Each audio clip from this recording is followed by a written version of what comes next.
Ymedia Group, the fastest growing media group in North America.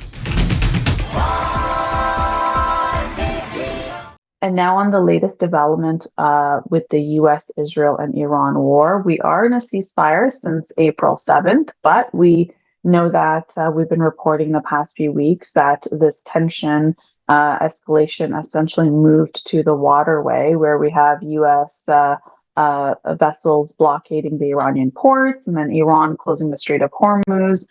So the escalation point is still there in terms of the Strait of Hormuz being closed for vessels and production of oil and transportation of oil. It services 20% of the world's oil. So this is pretty significant, even though we don't have missiles being shot from United States and Israel to Iran, and Iran to Israel, and Iran to the GCC countries when it comes to their armed bases, the US armed bases. But we know that has slowed down. But when it comes to the implications of the economic impact, it's quite severe. And just the latest numbers on the war that's taken place, that launched on February 8th, where United States and Israel shot down and assassinated Ayatollah Khamenei and high official members in the regime. Since that day, since February 28th, including how many people lost their lives in Iran as well as Lebanon, the numbers are at 5,500 people. So lots of lives have been lost, and many thousands more have been injured. We know that many millions of people have been displaced because of this war. And now we're in a place where the talks have stalled, and we don't really have a deadline to when the talks could start again, or a deadline to reach an end of the war agreement on a couple of those things. So I'm going to go down through what's taken place in the last few days to assess what's really happening in this situation. So essentially, we know that Iran took, the Iranian foreign minister Araghchi, he took a flight over to Pakistan, and then to Oman, then to Russia. So we know that he's taken a regional tour of these specific countries, showing that these are specific allies and potentially mediators between the United States and Iran. And to this, if you recall, the trip that the foreign affairs minister took to Pakistan, this signaled to President Trump that he should send his delegation, such as Steve Witkoff and Jared Kushner.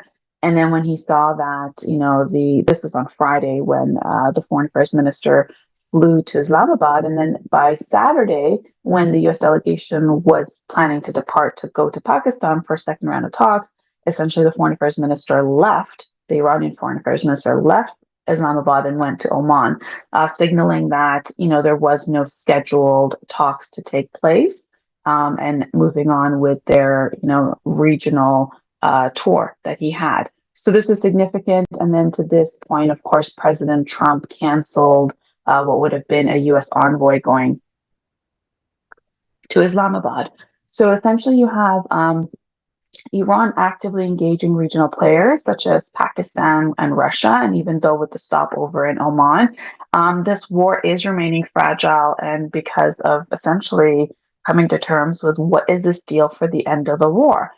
So now the talks are taking place through third parties. It seems, because Iran has put together a proposal through back channel ways through Pakistan. So this new peace proposal via Pakistan mediator actually fundamentally changes the negotiation approach. Essentially, Iran is saying that let's tackle the Strait of Hormuz first, and then we can move on to the deal, the nuclear deal afterwards, right? So Iran is saying, open up the Strait of Hormuz, and then we'll sit and agree on the nuclear aspect of, Iran. The hard line from President Trump's side is that there should be no enrichment of uranium by the Iranians for 20 years, and then what to do with the existing enriched uranium. And then Iran, in that first round of talks, said, we could stop the enrichment of uranium to 0%, so not even for civilian purposes, and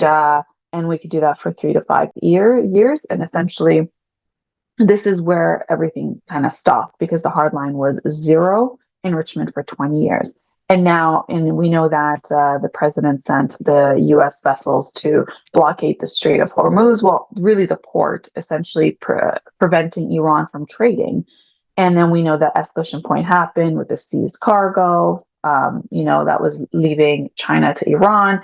And then in retaliation, you had Iranian forces actually seize and damage a private vessel. So we know that the escalation points have taken place. So now Iran is saying, open up the Strait of Hormuz, meaning, remove the blockade on the Iranian port, and then we'll agree on the nuclear, situation and come up with, the agreement.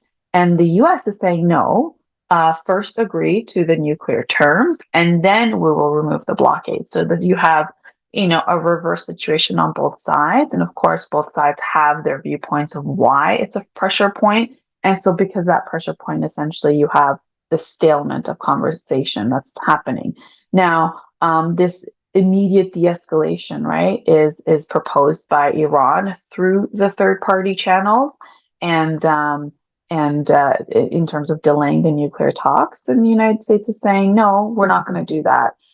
Because they know that if they open up the ports, that if Iran doesn't come to the table and agree to, the hard line on nuclear enrichment, then this war could continue, and then Iran can actually open up close the Strait of Hormuz if they wish to. So this is a strategy that seems to be working from the president's angle in terms of trying to get Iran to the table, but Iran is looking like it's just not agreeing to get to the table. If Iran had agreed, then they would have welcomed, Steve Witkoff and Jared Kushner, coming down over this past weekend from Washington, D.C. to Islamabad for a second round of talks. But to that, Iran did not respond, right? So they said that there's no scheduled talks. And it looked like, in that sense, it made it appear that President Trump is trying to pull a fast one by just sending a delegation without actually having, a reserved set date of talks. And what was interesting was Vice President J.D. Vance was not included in the delegation that President Trump was going to send for the second round of talks. So it's unclear why that's the case when Jared Kushner was tapped into leading the first round of talks and why he was removed for the second. We know that Vice President Jared Kushner has been against this war from the very beginning. This is something that they both campaigned on to end wars in the Middle East. So it's interesting to know maybe something, maybe the vice president had, again, behind closed doors, really let on his opinion on this war, and maybe that's why he was removed. And what would have been didn't happen, second round of talks. So essentially the position of the United States is, let's agree on the nuclear weapons capability, uranium restrictions, long-term guarantees, and then we will remove the blockade on the ports. To this framework is something that both sides are, in a deadlock of. But, what does this mean in terms of, like, if you really look at what the numbers are, is that, Strait of Hormuz, 20% of global oil supply. We know that we've hit over the $100 per barrel mark for when it comes to oil prices. We know that shipping disruptions are ongoing. It's been ongoing for about almost 2 months now, which is very significant when it comes to the markets. We know that this could be what would be a global inflation, and of course, energy markets being hit and supply chains massively disrupted. So this is very significant in terms of what it means for the global economy, and whether China is going to step in. We know that now Russia has been tapped in to, they said that, they're happy to, be the in-betweener between the United States and Iran, as Foreign Affairs Minister Arakchi took a visit to Russia, essentially meeting with Vladimir Putin and the Foreign Affairs Minister Lavrov there. We have photos for you to see of this earlier meeting, essentially the two sides coming together, showing that Iran is pivoting closer to Russia. And, essentially this is a time where the U.S. is refusing direct engagement unless those conditions are met. And to this, Iran and Russia alignment, you can see, is taking place there. There you see if we can go full screen, is a picture of the Foreign Affairs Minister Arakci and Russia's Vladimir Putin. They're showing that their allies, they're there at the table together on each side. On the left side, you have the Iranian delegation, and on the right side, you have the president and the foreign affairs minister, Lavrov, there. And you can see that they're directly at talks. And the Iranian foreign affairs minister essentially, met Vladimir Putin in Russia and saying, and this was followed after his trip to Pakistan and Oman. And what he said in this meeting, you can see, is that the United States has achieved none of its war goals, is a direct quote from Iran's side, and Iran is negotiating from strength and not weakness, is their stance. President Trump is essentially saying that Iran can call us if they want to talk, saying, come to us directly. You don't need to go through mediators. We were going to send, Steve Witkoff and Jared Kushner to sit down and talk to you directly. So that is the president's stance. And essentially, the president's also saying no talks unless Iran agrees to no nuclear weapons. So hard lines there. Essentially, this is what's taking place. So now Iran is engaging. You have Russia, Pakistan, Oman. We have a photo of the Iranian Foreign Affairs Minister Arakci with Oman's Sultan there, having meetings right after he left Islamabad. And then now has gone to Russia. So no, that's not the right one. That is for Israel. So we're going to talk about that afterwards. Okay, so now, this is a developing story. Obviously, we're going to keep up to it minute by minute. And even at that point, Egypt has also entered diplomatic track, saying that it's going to offer its support wherever it can to be able to get involved. And of course, we know that Europe has been hurting significantly.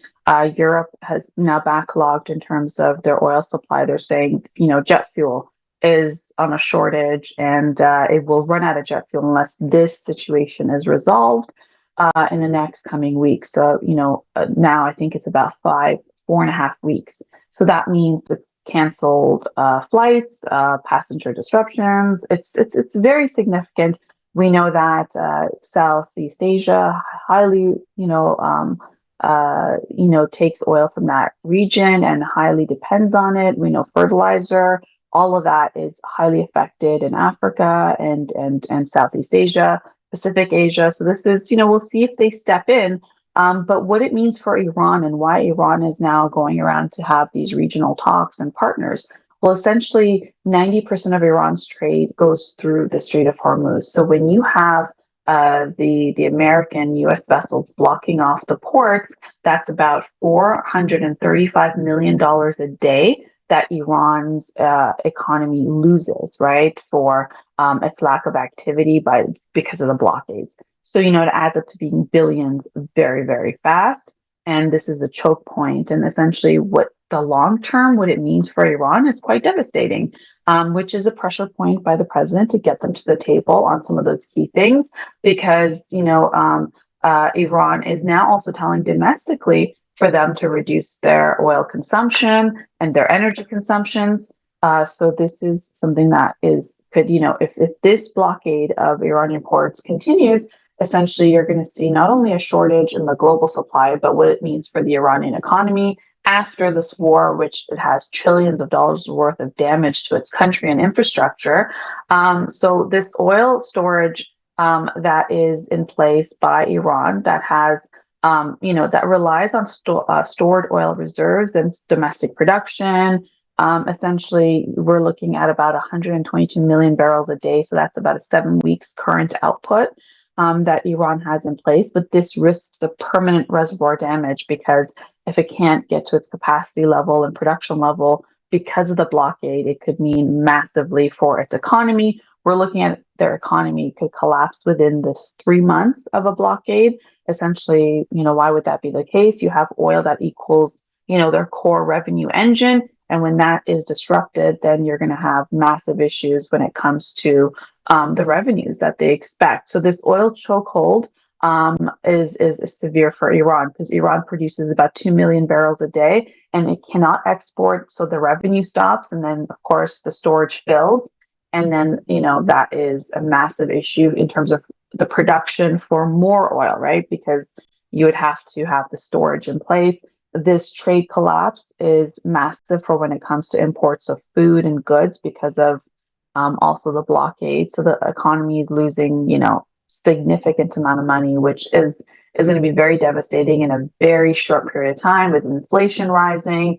And of course, the Iranian rial currency has weakened. So this is severe. So when you take a look at what this means in real time of what's happening, you have tanker traffic through the Hormuz that's collapsed. Before it used to be 125 to 140 ships per day. And now it's announced it's about 7 ships a day. So massively. And then reports have also shown that 37 ships have been turned around from the Iranian ports. So this is quite significant for Iran in terms of what this means in their economy. And now to that, we know that the other countries that are massively affected are the GCC countries, Saudi Arabia, Oman, Qatar, Bahrain, and UAE. And to that, the United Arab Emirates is proposing something new. It is proposing to the United States that it should, and of course, and the other Gulf countries have also joined in and asking the United States for a dollar liquidity backstop. Essentially having swap lines. These are emergency tools that are normally used during this type of crisis where you have 2 months of them essentially affecting their economy, right, in terms of their production and distribution and these channels that they highly rely on. So what this means is it's controlled mainly by the U.S. Federal Reserves. So in simple terms, what this means is that they just want access to dollar and access to global financial stability, right? Because of this 2 months, we're almost a 60-day mark for this disruption. And of course, their facilities have also been hit. We know in Saudi Arabia it was, even though Saudi Arabia decided to extend its capacity from its east-west pipeline to be able to export its oil from the other channel that goes to the Red Sea. So what is a swap line, which is what the GCC countries are now asking for?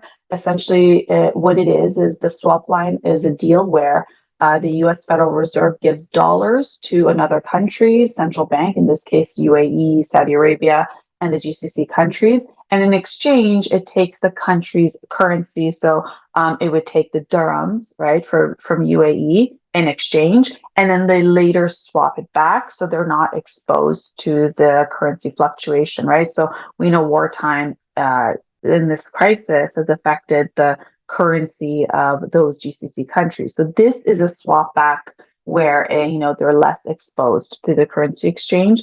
And it also serves as an emergency line of credit, but it's in the US dollar, right? Because we know the petrodollar is what is, the oil economy is run on the petrodollar, right? All of oil is traded, like we talk about, how many US dollars per barrel a day is the price because of that.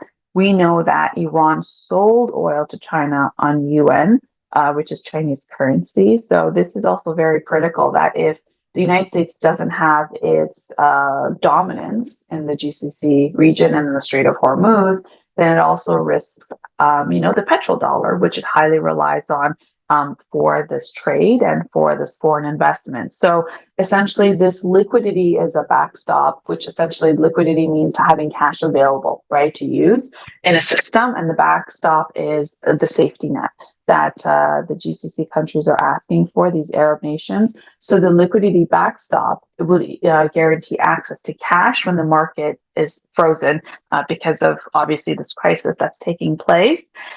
And because this entire closure of the Strait of Hormuz, this escalation point with the vessels seizing one another in the seaway, that is disrupting the oil markets. It is unstable. Investors are pulling out of the GCC countries, and now they're looking at places like Hong Kong and elsewhere, which seem to be a lot safer. Canada is on that as well. I'm going to cover that a little bit later with you. And banks may struggle to access the dollar, which is why this proposal is put forward. Now, this isn't because the UAE is in a case that it's broke or anything, but it's asking for this level of protection from the United States by saying that they want to bring confidence back into the financial system, having stability for investors, because they're seeing a massive exit take place, which, if you recall, prior to this war starting, UAE was a place of investment and foreign investment and foreign residency, and now that, of course, that image and that branding has been disrupted because of this war that's taken place. So essentially, it's trying to restore some sort of stability in its country while this war still is the case as it is with the Strait of Hormuz and the escalation points. So this is pretty serious when it comes to them trying to have some sort of safeguard and some sort of buffer to be able to deal with this ongoing war.